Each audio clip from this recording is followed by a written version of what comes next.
গিয়াসউদ্দিন তাহিরির নাম শুনেননি? মুফতি গিয়াসউদ্দিন তাহিরি হুজুর, ওনারা বলতেছে আমরা সুন্নি পরিষদের পক্ষ থেকে 300 আসনে দাঁড়াবো। মানে ভাব সব থেকে মনে হচ্ছে এইবার ইসলাম তাহিরি হুজুরের মাধ্যমে কায়েম হবে। এই কথা কন না কেন? এদের মার্কা কি দিছে আমি জানি না, অনেকে করছে মার্কা জিলেপি হতে পারে। তা আমরা বলতেছি ভাই এগুলো বইলে অপমান কইরেন না, জিলেপি মার্কা না। তাইরি হুজুরকে প্রয়োজন ডাব গাছ মার্কা দেন, আর যে মার্কায় দেন ওরাও যদি নির্বাচন করে করুক, কথা কন। তাইরি হুজুরের কণ্ঠ কিন্তু মারাত্মক, আর জিকির শুনলে মাথা গরম হয়ে যায়। মাঝে মাঝে আমার ড্রাইভার আর জিকির, আমি যখন ঘুমাই গাড়ির মধ্যে জিকির দিয়ে আমি কিছু কি গাড়ির মধ্যে তাইরি কখন ঢুকলো। পরে করছে হুজুর ঘুম ধরছে, আপনি তো ঘুমাইছেন, আমি জিকির না শুনে কেমনে যাই? ঠিক আছে, রাগ করতেছেন নাকি? সেই মুফতি গিয়াসউদ্দিন তাহিরি এরাও বাংলাদেশের 300 আসনে এমপি প্রার্থী ঘোষণা করতেছে। এনসিপি করছে আমরা 300 পাবো, বিএনপি করছে 300 পাবো, জামাত বলছে 300 পাবো, হাত পাকা বলতেছে 300 পাবো। আমি তো হিসেব করে দেখতেছি কমপক্ষে বাংলাদেশে 3600 আসন পার হয়ে গেছে। এমপি মন্ত্রী কোটি পাবেন আপনারা। এই জন্য ভাই এদেশের মানুষ কাকে কখন নির্বাচিত করবে দেশের মানুষ জানে, কিন্তু কেউ আর শক্তিতে কম দেখাচ্ছে না। আচ্ছা বলতে কি খাজনা লাগে ভাই? একটা এমপি হওয়াই সহজ, কথা কন না কে? মিলেত পরে এমপি হবে, মানুষ রক্ত দিয়ে মার খায়, জেল খায়। ভাই কটা মামলা ছিল? প্রধান অতিথি না? ও ভাই তো প্রধান অতিথি না, কিন্তু আছে আলহামদুলিল্লাহ। আমাদের এমপি পদপ্রার্থী না এনে কি এমপি পদপ্রার্থী। ভাই কয়টা মামলা ছিল? 3টা। আচ্ছা, চেয়ারম্যান সাহেবের মামলা ছিল না? 7টা। দেখছেন, একজন ভাত খাওয়াইলো কয় হুজুর আমার 36টা, অথচ একটা অপরাধ করিনি। কয়েকদিন আগে রংপুর না দিনাজপুরে আপনাদের ফুলবাড়িতে মাহফিল করলাম, ওখানে এক স্বেচ্ছাসেবক দলের বলতেছে ভাই আমার একটা দুটা না ভাই 103টা মামলা। হাই রে ভাই, একজনের খালি ধরছে আর মামলা দিছে, এমন এমন মামলা। আমার মতো বক্তা ঘরে নিয়ে যা দিছে। কি মামলা জানেন? আমারে না, আমাদের মতোই বক্তা, নাম বলবো না, বললে চিনে ফেলে দিবে। ওনার দেশে হলে হাড়ি পাতিল চুরি করছে। একটা বক্তা প্রত্যেক দিন ওয়াজ করে 20-30 হাজার টাকা পায়, সে হুজুর মানুষের হাড়ি পাতিল চুরি করবে যাবি, মামলার খুঁজে পায় না। কথা কোন ঠিক না? এরা মানে মামলা কি দিবে ওরা টেনশনে থাকে। এজন্য ভাইয়েরা আমার, আমরা বলতে চাই আগামীতে সিদ্ধান্ত না লাগবে, খুব বুঝে শুনে কথা বলেন, ঠিক কিনা? এদেশের দুর্নীতি করতে করতে ভাই এদেশের মাটি ছাড়া আর কিচ্ছু নাই, সব টাকা বিদেশে চলে গেছে। আগামীতে যারা সরকার হবে ওদের দেশ চালানো খুব কঠিন হয়ে যাবে। কথা কোন ঠিক কিনা? এজন্য ভাই এদেশকে আমরা ভালোবাসি, এদেশের আমরা শান্তি চাই, এদেশের আমরা কল্যাণ চাই। আগামীতে যেই দলই ক্ষমতায় আসুক এই দেশে আর আমরা খুন রাহাজানি টেন্ডারবাজি চাঁদাবাজি দেখতে চাই না। কথা বলে ঠিক কিনা? এদেশে শান্তি চাই। কথা বলে ঠিক কিনা? আল্লাহ এই জমিনকে কোরআন আর ইসলামের জন্য কবুল করুন। এদেশের শান্তি ফিরায় দেন, দেশি বিদেশি সকল ষড়যন্ত্রের হাত থেকে আমাদের প্রিয় মাতৃভূমি বাংলাদেশকে আল্লাহ রক্ষা করেন। চিল্লা বলেন আমিন। আমার কথা কি আপনারা কষ্ট পাইছেন? চলেন না বাজান, সামনের দিকে যায়, মজা লাগতেছে না খারাপ লাগতেছে? তাহলে আল্লাহ বলেন ফাসল্লি রব্বিকা, রবির উদ্দেশ্যে সালাত, নামাজ হবে একমাত্র কার জন্য? আল্লাহকে রাজি খুশি করার জন্য, আল্লাহকে পাওয়ার জন্য। কারা কারা 5 ওয়াক্ত সালাত মসজিদে গিয়ে জামাতের সহিত আদায় করবেন? একটা 5 ওয়াক্ত নামাজ পড়বেন তো ইনশাআল্লাহ? 5 ওয়াক্ত নামাজ আদায় করবেন তো ইনশাআল্লাহ? হাত নামান আমার ভাইয়ারা। শুধু 7 দিন পরে পরে জুমার নামাজ পড়লে হবে না। 7 দিন পরে জুমার নামাজ পড়ে যারা লাইফ সাপোর্টে বেঁচে থাকে মুসলমান, তারা শুধু 2 রাকাত পড়লেন আসর মাগরিব এশা ফজর, খবর নাই। কথা কন না কে? এজন্য ভাই এগুলো নাফরমানি করবেন না। এখনো সময় আছে। বাংলাদেশে মসজিদ ভাঙে 2 তলা 3 তলা করা হয়, জুমার দিনে মুসল্লি ধরে না, এই জন্য। কথা কন না কে আপনারা? আর ফজরের নামাজের সময় এক কাতার মুসল্লি পাওয়া যায় না। এমনও মসজিদ আছে মুয়াজ্জিম একাই আজান দেয়, একাই নামাজ পড়ে। কথা কোন ঠিক কিনা? মসজিদের সাথেই বাড়ি, কপাল পোড়া, আজান শুনে লেপট থেকে কম্বলের থেকে বাইরে হয়া পেশাব করে আবার যা শুয়ে পড়ে, নামাজ পড়তে আসে না। এই মুয়াজ্জিম কি পেশাব করার জন্য ডাকছে? এরকম মুসলমান আছে না নাই ভাই? আফসোস লাগে চাচা, কলজেটা ফাটিয়ে যায়। মুসলমানের কাছে যদি নামাজের ওয়াজ করা লাগে, এর সাথে দুঃখ আছে? 5 ওয়াক্ত নামাজ আদায় করা নফল না ফরজ? জানে না এমন কোন মুসলমান আছে? তাহলে কেন পড়েন না? আপনি জুমার দিনে এসে মসজিদের টাইসে ধুলে খোঁজেন হুজুর, হ্যাঁ ধুলে টুলে পরিষ্কার করেন, বেতনটা হালাল করেন। 7 দিন পরে এসে হুজুরক জ্বালাবার কথা কন। এই বেটা মসজিদে ধুলে দেখছিস মসজিদের টাইসে ময়লা আছে, ওইটা নিজে পরিষ্কার কর, আল্লাহ তোর অন্তরের ময়লা দূর করে দিবে। কথা কন ঠিক কিনা? মসজিদ আল্লাহর ঘর, এটা পবিত্র রাখার দায়িত্ব সবার। কথা বলেন। পরিষ্কার পরিচ্ছন্ন রাখা শুধু ইমাম মুয়াজ্জিমের দায়িত্ব না, আল্লাহর ঘর মহব্বত করে আপনি একদিন আল্লাহর ঘরের টাইলস গুলো পরিষ্কার করে দেবেন, মাঝে মাঝে আল্লাহর ঘর ঝাড়ু দেবেন, দেখবেন অন্তরের অহংকার দূর হয়ে যাবে। কথা কন ঠিক কিনা? আমার কথা কি বিরক্ত হয়েছেন? নামাজের ওয়াজ আমি অনেকক্ষণ করতে পারবো বাজান, কিন্তু এত সময় আপনাদের হাতেও নাই, আমার হাতেও নাই। 2 নাম্বার শোনেন, ওয়ানহার মানে কুরবানি করা, নিজের আমিত্বকে কুরবানি করা, অহংকারকে কুরবানি করা, নিজের ভিতর থাকা পশু সুলভ আচরণকে কুরবানি করা। কুরবানি করা মানে খালি গরু ছাগল জবাই করা না, সময়কে কুরবানি করা, অর্থকে কুরবানি করা, শহীদ আবু সাঈদের মতো মুগ্ধের মতো দেশের জন্য কুরবানি হওয়া।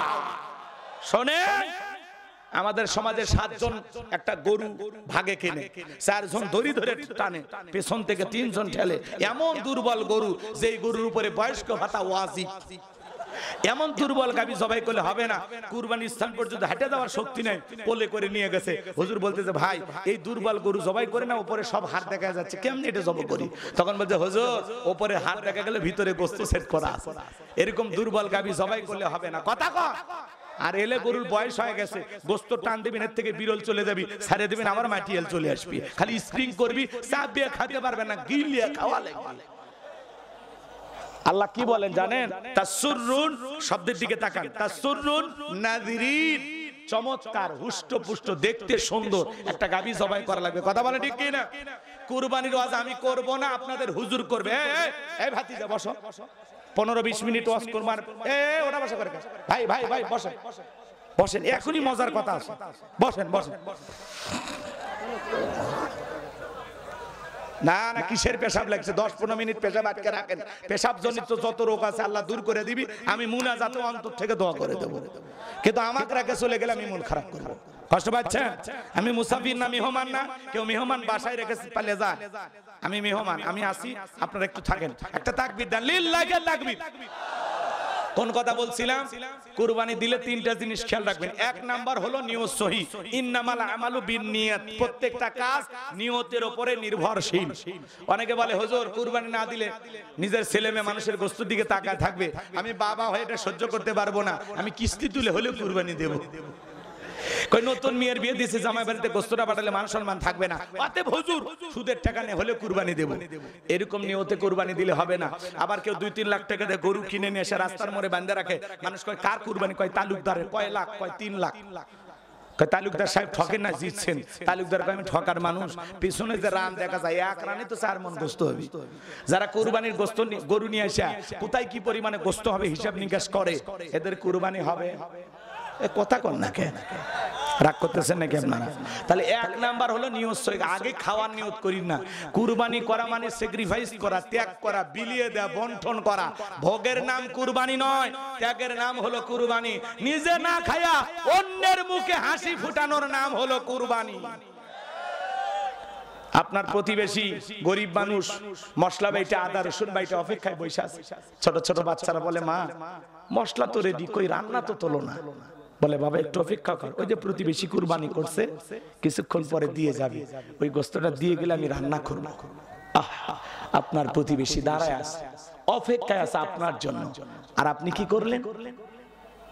নিজে খাইয়া ফ্রিজ ভরাইয়া বিকেল বেলা বিরল বাজারে যা দাঁত খিলল করতেছেন আর বলতেছেন একটা আরসি দে, ঠান্ডা দে, কুরবানির যে গোশতর স্বাদ, সেই স্বাদ। আর আপনার প্রতিবেশী সন্তান নিয়ে চোখের পানি ছেড়ে কান্না করতেছে, 2-4টা গোশতের টুকরার আশায় বইসা আছে। কথা বলে এই কুরবানি দাতা ধনী, আগে বাড়ির আশেপাশে গরিব অসহায় দুঃখী মানুষের ঘরে ঘরে 2-4 টুকরা গোশত পৌঁছায় দাও, এক বেলা খাওয়ার মতো গোশত দাও।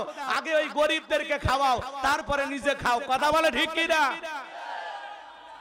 আর হুজুরের কাছে মাসালা জিজ্ঞাসা করেন, ফ্রিজে রেখে কতদিন খাওয়া যায়? খালি ফ্রিজ ভরান শিখছে না। হুজুরে আমি কি কয় এই কুরবানি গোশত পরে কুরবানি পর্যন্ত খা, জম্মের খাওয়া খান, খালি খাওয়ার জন্যই দেশে অনেকে আবার কুরবানির গরু বড় কেনে, বড়, ওই গোস্ত দিয়ে ছেলে মেয়ের বিয়ে পর্যন্ত পারি দেয়। কি বাটপার! এলে ফতুয়া মাসালা পান কই আপনারা? কে দেয়? এই কথা কন না কে? রাগ করতেছে? আবার অনেকে কুরবানির গোস্ত কয় কেজি হচ্ছে ডিজিটাল মিটারে মাপে কিছুক্ষণ পর শয়তান এসে খালি মিস কল দেয়। মাপছুই তো এত কেজি তো হছেই, 125 কেজি হয়েছে না, খালি ক্যালকুলেটরতে একটা ভাগ বসা যে কেজি প্রতি কত হলো। শয়তানের মিস কল অনুযায়ী এবার ভাগ দিয়ে দেখে, ওরে বাবা লাভ তো ভালোই হয়েছে, 525 টাকা কেজি, বাজারের চাইতে তো জিতেই গেলাম। আপনি তো জিতেই গেছেন, ওই দুনিয়ার পিকনিক খাওয়া হবে, গোস্ত খাওয়া হবে, এই কুরবানি আল্লাহর দরবারে কবুল হবে। তাহলে 1 নাম্বার নিয়ত সহি কুরবানি আল্লাহর জন্য। কার জন্য? আর 2 নাম্বার, সুদের টাকা, ঘুষের টাকা, হারাম উপার্জনের টাকা দিয়ে কুরবানি দিলে হবে না। কথা বলেন? আল্লাহ পবিত্র, তিনি পবিত্র বস্তুকে ভালোবাসেন। 3 নাম্বার, ফাসাল্লি লিরাব্বিকা ওয়ানহার, আগে নামাজ পড়ো তারপরে কুরবানি করো। যেই রবের জন্য সালাত, সেই রবের জন্য কুরবানি। নামাজি হয়ে কুরবানি দেওয়া লাগবে। ফজরের নামাজ নাই, ঈদের নামাজ নাই, 9টার দিকে গোসল করে হ্যাঁ বড় একটা গরু দড়ি ধরে দাঁড়িয়ে আছেন, আর হুজুরে বলতেছেন হুজুর তাড়াতাড়ি জব করে দেন, অনেক কাজ বাকি আছে। হুজুর বলে ভাই ফজর কয় পড়িনি, ঈদের নামাজ কয় পড়িনি। কিসের কুরবানি আপনার? আপনি কিসের কুরবানি দিচ্ছেন? এই কথা বল না কেন? কোন বেনামাজির সাথে ভাগে কুরবানি দেবেন না।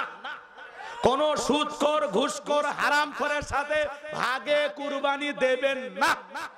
প্রয়োজনে একা একটা 15-20 হাজার টাকা দিয়ে ছাগল ভেড়া কিনে এনে এসে আপনি কুরবানি দিবেন। এ ভাই কেউ 5 লাখ দিল, আপনি 20 হাজার টাকার একটা ছাগল দিয়েছেন, আপনার নিয়ত সহি, টাকা হালাল, আপনি নামাজি হয়ে দিচ্ছেন, বাস আপনার এই ছাগলের রক্ত জমিন স্পর্শ করার আগে আল্লাহর দরবারে কবুল হয়ে যাবে। বলেন সুবহানাল্লাহ। এজন্য আল্লাহ বলেন ওয়ালাকি ইয়ানালুহুত তাকওয়া মিনকুম। কথা কয় না হুজুর? কি কথা ঠিক আছে? ওয়ালাকি ইয়ানালুহুত তাকওয়া মিনকুম। আল্লাহ বলেন বান্দা কয় লাখ টাকার গরু দিলি ওইটা আমি দেখি না, আমি দেখি তোর অন্তর। তোর অন্তরে যেটা আছে আমি আল্লাহ সেটাকে কবুল করব। আপনার অন্তরে তাকওয়া ঠিক, কুরবানি সঠিক। তাকওয়াতে ভেজাল, পুরো কুরবানিতে ভেজাল। কথা কোন ঠিক কিনা? আল্লাহ আমাদেরকে আল্লাহকে রাজি খুশি করার জন্য কুরবানি দেওয়ার তৌফিক দান করুন। চিল্লা বলেন আমিন। এইবার 3 নাম্বার আয়াত, শেষ আয়াতে যে মজা আছে বাজান, গভীর মনোযোগ দিয়ে কথাগুলো শুনে যান। 3 নাম্বার আয়াতে আল্লাহ বলেন ইন্না শানিয়াকা হুয়াল আবতার। আল্লাহু আকবার। আমার আল্লাহ দেখে বলেন নবী গো, যারা আপনাকে লেস কাটারি মাংস বলে আপনি কষ্ট মনের মধ্যে নেবেন না। আপনার ছেলে সন্তানগুলোকে আমি আল্লাহ শিশুকালে নিয়েছি, এজন্য কষ্ট মনের মধ্যে নেবেন না। ওই আবুল হাবুদ বা সাইবা ওদের বংশে বাতি জ্বালানো কেউ থাকবে না। নবী যারা আপনাকে লেস কাটারি নির্বংশ বলে ওরা তো জানে না এই পৃথিবীর জমিনে আপনাকে মহব্বত করে, আপনাকে ভালোবাসার কোটি কোটি রুহানি সন্তান পাঠাবো যারা আপনার জন্য জীবন দিতে প্রস্তুত থাকবে। বলুন আল্লাহু আকবার। এই পুরো পৃথিবীতে বর্তমানে 700 কোটির উপরে মানুষ, এর মধ্যে 200 কোটি মুসলমান। আমরা সবাই নবীজির রুহানি সন্তান। নবীজির অপমানে যদি না কাঁদে তোমার মন, মুসলিম নয় তুমি মুনাফিক, নবীজির দুশমন। ফ্রান্সের জালেমেরা কার্টুন প্রদর্শন করলো, দেয়ালে দেয়ালে কার্টুন টাঙাইলো, নাকটা ব্যাকা করে মুখে কয়েকটা দাড়ি লাগায় বলে ইনি মুহাম্মদ, জোরে কর নাউজুবিল্লাহ। আমার নবী কি দেখতে কার্টুনের মতো? নবীর ছবি কি পৃথিবীর কোন জালেমের কাছে আছে? নবী বলে কার্টুনের মতো। কত বড় শয়তান ওরা। এই পৃথিবীর সবচেয়ে সুন্দর মানুষটির নাম মুহাম্মদ রাসূলুল্লাহ সাল্লাল্লাহু আলাইহি সাল্লাম, যে নবীর চরিত্রের সার্টিফিকেট আল্লাহ দিয়ে বলেন ওয়া ইন্নাকা লাআলা খুলুকিন আযীম। নবী গো আপনি হলেন পুত পবিত্র মহান চরিত্রের অধিকারী। আযীম আরবি এমন একটি শব্দ যার গভীরতা মাপা যায় না। কথা বলেন না কেন? রাগ করতেছেন? যে নবী 63 বছরের জিন্দেগিতে এমন একটি মিথ্যা কথা বলেননি, এমন নেতা পৃথিবীতে আর পাওয়া যাবে? কথা বলেন। 63 বছরের জিন্দেগিতে একটি মিথ্যা কথা বলেননি মুহাম্মদ সাল্লাল্লাহু আলাইহি সাল্লাম। কথা বলেন ঠিক না? আর তুমি কারে আদর্শ মানো, কারে নেতা মানো? মেসি, নেইমার, রোনালদো ওদের মতো জার্সি পরো, ওদের মতো চুলের কাটিং দে। সে যুবক মেসি, নেইমার, এরা তোরা আমার মডেল না। তোমার আমার মডেলের নাম লাকাদ কানা লাকুম ফি রাসূলিল্লাহি উসওয়াতুন হাসানা। রাসূলের জীবনের ভিতরে রয়েছে আপনার আমার জন্য উত্তম আদর্শ। কথা বলেন ঠিক কি না? মদিনাওয়ালার স্টাইলে চুল কাটতে হবে, মদিনাওয়ালার স্টাইলকে ফলো করতে হবে, মদিনাওয়ালা হলো আপনার আমার আদর্শ। কথা বলে ঠিক কি না? সেই নবীকে ফ্রান্সের জালেমেরা গালি দিল। পৃথিবীর 200, এদিক খেয়াল করেন, 200-200-এরও বেশি রাষ্ট্র থেকে মুসলমানেরা প্রতিবাদ জানালো, এ ফ্রান্সের জালেমেরা কার্টুন প্রদর্শন বন্ধ কর, না হলে পৃথিবীর মানচিত্র থেকে ফ্রান্সকে আমরা মুছে ফেলে দেব। ওরা তখন বাধ্য হয়ে কার্টুন প্রদর্শন বন্ধ করেছিল। কথা বলেন ঠিক কিনা? মনে রাখবেন, নবীকে গালি দিবে যারা অবৈধ জারোর সন্তান, তারা ওদের জন্মের ঠিক নেই। আমার নবীকে গালি দিয়েছিল ওলীদ বিন মুগীরা, অকথ্য ভাষায় গালিগালাজ করেছিল। আল্লাহ তাআলা আয়াত নাজিল করে বলেন, উতুল্লিম বাদা যালিকা জানিম। নবী গো, এই ওলীদ বিন মুগীরা হলো পিতৃ পরিচয়হীন জারোর সন্তান, এর জন্মের ঠিক নাই। ওলীদ বিন মুগীরা আরবের মানুষ, আরবি বোঝে, বলে নবী এত বড় কথা, আমার জন্মের ঠিক নাই। আপনি থাকেন, আমি বাড়িতে যাই, ছেলেটা বৈধ না অবৈধ জানে কি? ফ্যাক্টরির মালিক তার মানে তার মা। ভাই কয়েকটা মিনিট ফিনিশিং দিয়ে মোনাজাত করে দেন। অসুবিধা নেই, আমার লাগবে না, আপনি বলেন। আলহামদুলিল্লাহ। না না ভাই আসছে আমাদের, যেহেতু একটু সালাম বিনিময় করবেন, কষ্ট হচ্ছে আপনাদের। আমি শেষ করে মুনাজাতের আগে ভাইকে দেব। আমরা মুনাজাত না করে কেউ যাব না ইনশাআল্লাহ। কষ্ট হচ্ছে আপনাদের? তাকবীর দেন, লিল্লাহি তাকবীর। তাহলে যে কথা বলতে চেয়েছিলাম শোনেন। ওলীদ বিন মুগীরা, তার মায়ের নাম ছিল ঝর্ণা। কথা কয় না কি না? ঝর্ণা যা বলে মা করবি না কোনো তাল বাহানা। নবী মুহাম্মদ আমাকে বলেছেন, উতুল্লিম বাদা যালিকা জানিম, আমি নাকি পিতৃ পরিচয়হীন জারোর সন্তান। ওলীদ বিন মুগীরার মা মনে মনে ভাবতেছে, এই গোপন তত্ত্ব নবী জানলো কেমনে? নবী তো জানতেন না, নবীকে জানিয়ে দিয়েছেন তিনি কে? ওলীদ বিন মুগীরার মা বলতেছে, বাবা আমার বয়স হয়ে গেছে, আমি মিথ্যা কথা বলবো না। এক পা কবরে চলে গেছে, মিথ্যা বলে লাভটা কি? তবে শোন, তোর বাবা ব্যবসা বাণিজ্যের কাজে এতটাই ব্যস্ত থাকতো, তোর বাবা ব্যবসা চেনে, টাকা চেনে, কিন্তু তোর মায়ের মন বোঝে না। সে যে কেন আসে না, কিছু ভালো লাগে না। এবার আসুক, তারে আমি মজা দেখাবো। দেখবেন ভাইয়েরা যখন বিদেশে যায়, এলাকার কিছু দুষ্ট দেবর থাকে, ওরা ভাবির দুয়ারে যা স্লোগান দেয়, ভাবি ভাইয়া তোমার বর, আমি যে দেবর, ভেবে দেখো ভাবি কার কত দাবি। ভাই গেছে মালয়েশিয়ায়, আমি তো দেশে আছি। সুযোগ পায় ভাবির ঘরে ঢুকে চান্স নেওয়ার চেষ্টা করে, বলে ভাবি আপনার যে চেহারা দেখে মনে হয় না যে আপনার বিয়ে হয়েছে। বিয়ে না হলে ভাবি ডাকিসকারের বদমাইশ। ডিজিটাল ভাবি এগুলো শুনে এনজয় করে, বলে তুমি আমার রূপের প্রশংসা করো, তোমার ভাই তো কিছুই বলে না। এরকম ডিজিটাল ভাবি আছে না নাই?